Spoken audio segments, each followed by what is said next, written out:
नमस्कार सभी श्रोताओं को, सभी ईश्वर भक्तों को और मनुष्यों को जो भी मेरे इस कार्यक्रम को सुनते हैं, श्रद्धापूर्वक मनन करते हैं और ज़्यादा कमेंट तो नहीं करते। एक आध लोगों ने किया भी है, प्रेमी मित्रों ने, उसका स्वागत करता हूँ। मेरा उद्देश्य तो यह है कि केवल एक प्रवचन ज्ञान सीखना है, सिखाना है, क्योंकि व्यक्ति जन्म से मृत्यु तक सीखता ही है। मेरा उद्देश्य ये भी नहीं है कि मैं अपने को विद्वान समझूं। मैं हमेशा पढ़ता हूँ। मैंने कई ग्रंथों का अध्ययन किया अपने जीवन में। न मैं किसी धर्म पर मेरा विशेष नियंत्रण भी नहीं है। मैं प्रत्येक धर्म का सम्मान करता हूँ। धर्म का मतलब जिसको धारण किया जाए उसको धर्म कहा जाता है। जो चीज़ हमारे लिए अच्छी है वह दूसरे के लिए भी अच्छी होनी चाहिए। ये नहीं कि हमारे लिए कोई चीज़ अच्छी है वह दूसरे के लिए बुरी हो जाए। इसको धर्म नहीं करते हैं, जिसको हम धारण करते हैं। हर वर्ग संप्रदाय में पैदा हुए हैं ऋषि मुनि। आप ये मत समझिए कि हम हिंदू लोग हैं, हम पूजा पाठ करते हैं, मंदिर के सामने बैठे हैं, हमने वेद पुराण शास्त्रों का अध्ययन भी किया है यथाशक्ति। वैसे ही आप ये मत सोचिए कि मुस्लिम धर्मों में भी विद्वान हुए हैं, ऐसा मत समझिए। उसमें भी मोहम्मद साहब, मोहम्मद पैगंबर, इब्राहिम संत ये हुए। उनकी अपनी भाषा है, हम उनके ही शब्दों को आपके साथ कहेंगे। उन्होंने अल्लाह जहाँ पर कायम अल्लाह ही कहेंगे, खुदा जहाँ पर कायम खुदा ही कहेंगे। और हमारे हिंदू धर्म की जब बात होगी वहाँ पर भगवान कहेंगे। असल में आप लोग भगवान का अर्थ जानते नहीं है। भगवान माने वेल्थ, WEALTH, वेल्थ है। Who is the owner of the wealth is called भगवान। भगवान का मतलब ये होता है जो भग ऐश्वर्य श्री पराक्रम का मालिक हो, उसको भगवान कहते हैं। कमेंट किया है कुछ मित्रों ने खुदा। असल में खुदा का अर्थ आपको समझ में नहीं आया। खुदा का मतलब होता है खुद आ, दीर्घ संधि है, खुद धन आ, जो स्वयं आ जाती है, जो स्वयंभू है, जो सबको बनाने वाला है, जिसको किसी ने नहीं बनाया है, वो है खुदा। भगवान को किसी ने नहीं बनाया है। भगवान स्वयं अवतरित होके अपने उसमें यहाँ पर आते हैं। विष्णु भगवान स्वयं किसी ने नहीं बनाया। पंच तत्वों के द्वारा सारे शक्तियों का जो एक पुंज रूप है वह जो है विष्णु, तो उसको वह स्वयं पैदा हुए, स्वयंभू हैं। जागेश्वर में भी शिवलिंग स्वयं पैदा हुआ बताते हैं, स्वयंभू। प्रभु कहें, स्वयंभू कहें, अल्लाह कहें, खुदा कहें, राम कहें, कृष्ण कहें, किसी भी धर्म का उसका मतलब शक्ति है। आपको समझा दूंगा कि ईद, आप ईद कहते हैं, ई जो है इकारांत है, ई को ईजा कहते हैं। ईद इकारांत है, दो जो है उसमें पुलिंग है, ईद स्त्रीलिंग है, दो पुलिंग है। तो शिव और शक्ति वही ईद है, शिव शक्ति ही ईद है। शिव शक्ति की पूजा आप श्रावण के महीने में भी करते हैं, नवरात्रि में भी करते हैं, चैत्र नवरात्रि में भी करते हैं। इस्लाम आप कहेंगे, हम कोई मुसलमान नहीं है, हम पंडित आदमी, हमने MA किया, BA किया, संस्कृत से आचार्य किया, शास्त्री किया और लॉ किया। लॉ के हम विद्यार्थी थे। हमने हिंदू लॉ पढ़ा और मुस्लिम लॉ पढ़ा। हिंदू लॉ उस आदमी ने भी पढ़ा जो मुसलमान स्टूडेंट था, और मुसलमान लॉ उस आदमी ने भी पढ़ा जो हिंदू स्टूडेंट था। हिंदू लॉ में हमारे जितने भी ये संस्कार और हिंदू के जो भी विवाह से लेकर के जो भी उनकी प्रक्रिया हैं उनका उसमें अध्ययन है। और मुस्लिमों में मुस्लिम का है, जिसमें हमने विवाह कहा, हमने निकाह कहा, केवल शब्दों का ही अंतर है। तलाक कह दिया, इसको आप जिसको आप तलाक कहते हैं वही जो है संबंध विच्छेद है, अलग अलग शब्द है। शब्द ब्रह्म है। मैं आपको अनुरोध करता हूँ कि कृपया कमेंट करिए, अपने उसको करिए, अनुभव को करिए। कमेंट का मतलब होता है COMMENT। कमेंट का मतलब ये हुआ, आप उसको देखिएगा कि इस्लाम क्या है। इस्लाम का मतलब यह है कि 50,000 करोड़ वर्ष पूर्व जो है सनातन धर्म बना। केवल सनातन धर्म पहले था।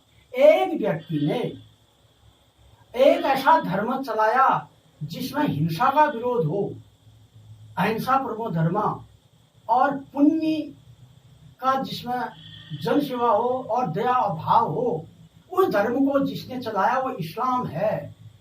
हजरत मुशर्रफ साहब ने यहूदी धर्म चलाया, मोहम्मद पैगंबर इत्यादि ने, इन्होंने जो है इस्लाम धर्म चलाया, और प्रभु यीशु मसीह ने जो है क्रिश्चियन धर्म, ईसाई धर्म चलाया, ये इस धर्म के शांति दूत रहे। तो किसी भी धर्म का, किसी भी जाति का अपमान ठीक नहीं है। खुदा भी भगवान ही है। ईश्वर अल्लाह तेरे नाम सबको सन्नत दे भगवान। आप कहीं भी करिए, आकाशात तत्तम तोयम इथा गच्छत सागरम सर्वदे नमस्कारम केशवम प्रतिगच्छति। जिनका छोड़े गाड़ गधेरे नदियां मिलकर अंत में समुद्र में ही जाती है, गंधक की स्थान वही है। उसी प्रकार से आप अल्लाह को, राम को, रहीम को, बुद्ध को और आप कृष्ण को, आप कोई भी देवी देवता का हो, सबका गंतव्य स्थान उस आदि शक्ति से ही है। अगर जब इस तरह की भेदभाव हो जाएगी हम लोगों में, तो ये मेरे हिसाब से बहुत गलत हो जाएगा। अरब देश में एक एलेप्पो नामक स्थान है, वहां पर एक कोई संत पुरुष थे। वहां के नवाब ने उस संत पुरुष से कहा कि भैया कौन सा धर्म सबसे बड़ा है। उन्होंने कहा मैं किसी भी धर्म के उल्लेखन नहीं कर सकता हूँ, सभी शब्द पर ब्रह्म परमात्मा के हैं। शब्द माने ब्रह्म, ब्रह्म माने वेद, वेद माने जो भगवान के मुंह से जो शब्द निकले, वेद माने नॉलेज, KNOWLEDGE, नॉलेज को वेद कहा गया है। यही आपका साइंस है। शब्दों की व्युत्पत्ति में परावाणी और ये और क से ह तक के शब्द, ये स्वर और व्यंजन अ से अ तक ये व्यंजन है, ये परावाणी बैखरी और इसके शब्द आते हैं। तो कभी भी न धर्म की कोई अवहेलना की ना। मैं स्टूडेंट रहा हूं लॉ का। भारतीय संविधान का अनुच्छेद 18, 19 और 21 को आप पढ़िए। कोई भी किसी भी धर्म के प्रति हम अवहेलना नहीं कर सकते हैं। All are equal in the eyes of God, there is no any difference between an insect and believer. आप किसी व्यक्ति विशेष को ये मत करिए, आप कमेंट करिए, ये आपका अधिकार है। आपको अच्छा लगता है तो आप सुनिएगा, आपका स्वागत है। मैं आपको एक कथानक सुना देता हूँ, क्योंकि यूट्यूब चैनल में ज़्यादा बात नहीं होती है। एक संत डायोजनीस थे, उनका जो था वह एक कोई शिष्य उनके पास गया कि महाराज आप मुझे अपना अनुयायी बना दो, अपनी शिष्य बना दो मुझे। तो संत डायोजनीस ने कहा कि तुम्हें इसके लिए बड़ा त्याग, धैर्य और संयम की आवश्यकता पड़ेगी।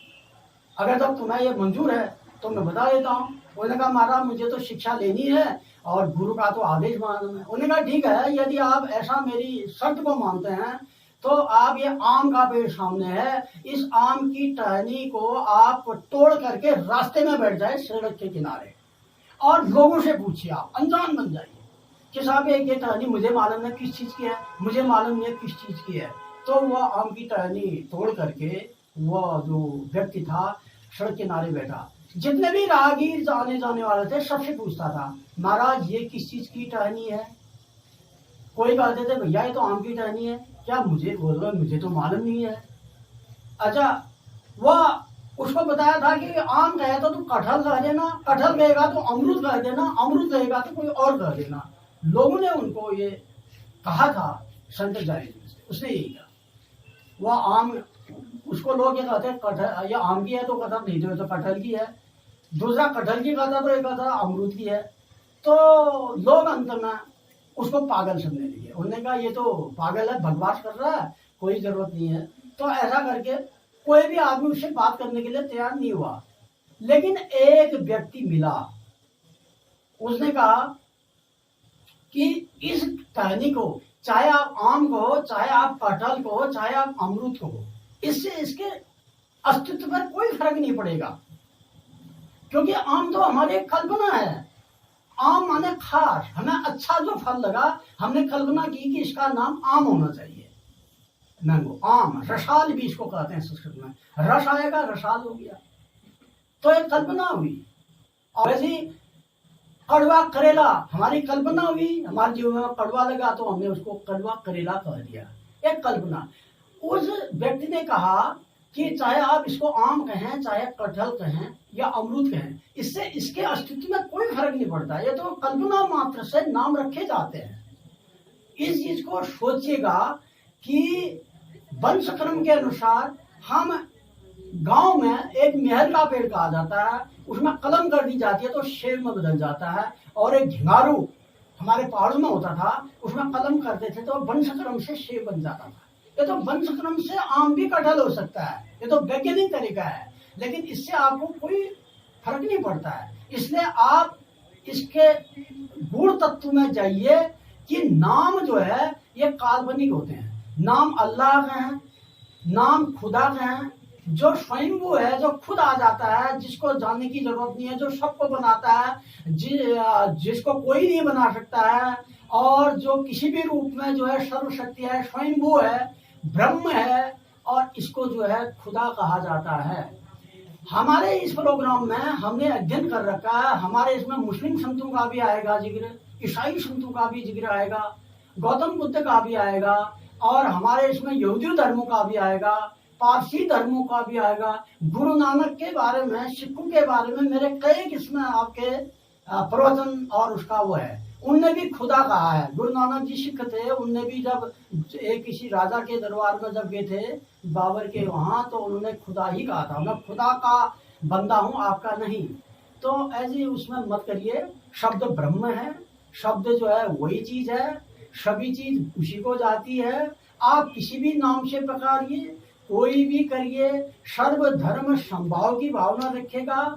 संविधान पढ़िए, हमारा हिंदुस्तान में जो संविधान बना है उसमें धर्म निरपेक्षता, और इसका आनंद लीजिए, सीखिए। सीखने की कोई उम्र नहीं होती है। हमने जो भी अध्ययन किया है, इस अध्ययन का लाभ लोगों को हो जाए। हमारा ये नहीं है कि हम इसको कोई बहुत ज्यादा ही इसका प्रचार हो। हम तो एक सीख रहे हैं, विद्यार्थी हैं, क्योंकि विद्या का कोई उम्र नहीं है, जितना सीखा जाए हमने उसको सीखा है। हम सीखने के विद्यार्थी हैं, हम अल्पज्ञ हैं, तो इसका कोई आप लोगों को वो नहीं है। और जहां तक सोचिए, कमेंट करिए, बहुत अच्छी बात है, लेकिन कमेंट करने से पहले जरा सोच भी लीजिए इस्लाम का मतलब क्या होता है। आप सीजिए, पाक साफ संस्कारित चीज को इस्लाम कहा गया है। और आप, हमने बाइबिल भी पढ़ रखी है, हमने कई गंधम में, मैंने कई बार बाइबिल भी पढ़ी है, जबकि मैं पंडित आदमी हूँ, संस्कृत का ज्ञाता मुझे कहते हैं लोग, ज्योतिषाचार्य भी हूँ, मैं पुरस्कृत भी हूँ, लेकिन ऐसा मुझे कोई है नहीं। तो हम बाइबिल भी पढ़ते थे। बाइबिल में वही चीज है जो भगवान कृष्ण ने कहा है कि कर्म, आदमी आपके लिए बुरा करता है, लेकिन तुम भलाई मत छोड़ो, और धर्म के खातिर अपना बलिदान भी यदि आप करते हो, तो वो भी जो है ईश्वर की मर्जी के अनुसार ही है। वही जो बाइबिल है, वही हमारी गीता है, वही रामायण है। जितने भी संत पुरुष हुए, प्रारंभ में उनकी इतिहास देखे, उनकी हिस्ट्री देखे। वाल्मीकि को ले लीजिए, वाल्मीकि क्या थे? पहले डाकू तो थे, मारकाट करते थे। मरा मरा मरा शब्द से ही उनको जो है भगवान राम की कृपा होगी, उन्हें रामायण लिखा, वाल्मीकि रामायण आप जानते हो। और सर्वधर्म प्रेम की बात सोचिए, यह शब्दों के चक्कर में मत पड़िए, व्याकरण को जानिए, लघु सिद्धांत कौमुदी पढ़िए, खुदा का मतलब समझिए, अल्लाह का मतलब समझिए, राम का मतलब समझे, रमनते योगिनाम ध्यानम यस्मत् रामा। कृष्ण का मतलब समझे, आकर्षणे की, जो कर्षण करता है, गुरुत्वाकर्षण करता है, दैट इज कॉल्ड कृष्ण। तो इसको सीखिए, इसको जानिए। देवता का अर्थ सीखिए। देव माने ध्रुव शब्द, डिवाइन फ्लेम, उससे जो है देव शब्द मिला। ध्रुव माने होता है प्रकाश। इसको सीखिए, शब्दों के चक्कर में मत पड़िए। और इन्हीं शब्दों के साथ मैं अपनी वाणी को विराम देता हूँ। धन्यवाद सभी लोगों को, मेरा प्रणाम, नमस्कार।